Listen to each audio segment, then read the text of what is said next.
Praise the lord. దేవునికి మహిమ కలుగును గాక. కీర్తనలు 119వ సంకీర్తన 50వ వచనంలో, నీ వాక్యము నన్ను బ్రతికించెను, బాధల్లో ఇదే నాకు నెమ్మది కలగజేసాను. దేవునికి స్తోత్రం కలుగును గాక. నువ్వు ఏ పరిస్థితిలో ఉన్నా, మనుషుల దగ్గరికి వెళ్ళడం కన్నా, లోకస్తుల దగ్గరికి వెళ్ళడం కన్నా, నీ బంధువులు, నీ రక్త సంబంధాల దగ్గరికి వెళ్ళడం కన్నా, నీ కష్టం వచ్చినప్పుడు, బాధ వచ్చినప్పుడు, వేదన వచ్చినప్పుడు, దుఃఖం వచ్చినప్పుడు, సంతోషం వచ్చినప్పుడు, నువ్వు ఏ స్థితిలో ఉన్నా కూడా నీ పరిశుద్ధ గ్రంథమును తెరిచి దేవుని వాక్యము చదువుతున్నప్పుడు ఆ వాక్యం అంట నిన్ను బ్రతికిస్తుందంటండి. హల్లెలూయా.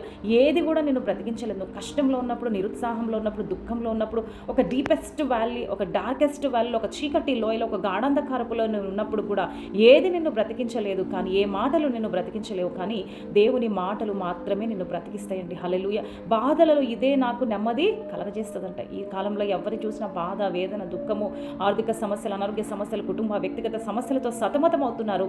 అలాంటి వారికి ఈ బలమిచ్చే వాక్యం అంట నెమ్మదిస్తుందంట. ప్రతిరోజు day and night you have to meditate the word of God. దివారాత్రులు దాన్ని ధ్యానించి వాడంట ధన్యుడంటండి. దేవునికి స్తోత్రం కలుగును. కాబట్టి దేన్ని ఆశ్రయించకుండా దేవుని వాక్యము దగ్గరికి నువ్వు వచ్చి ప్రతిరోజు నువ్వు ఏ పరిస్థితిలో ఉన్నా, గృహంలో ఉన్నావా, బయట ఉన్నావా, ట్రావెలింగ్లో ఉన్నావా, నీ పరిశుద్ధ గ్రంథము తెరిచి నువ్వు వాక్యము చదువుతున్నప్పుడు ఆ సమయంలో ఆ వాక్యము నిన్ను బ్రతికిస్తుంది, నెమ్మదినిస్తుందంట. Comfort, word of God gives you comfort in your life.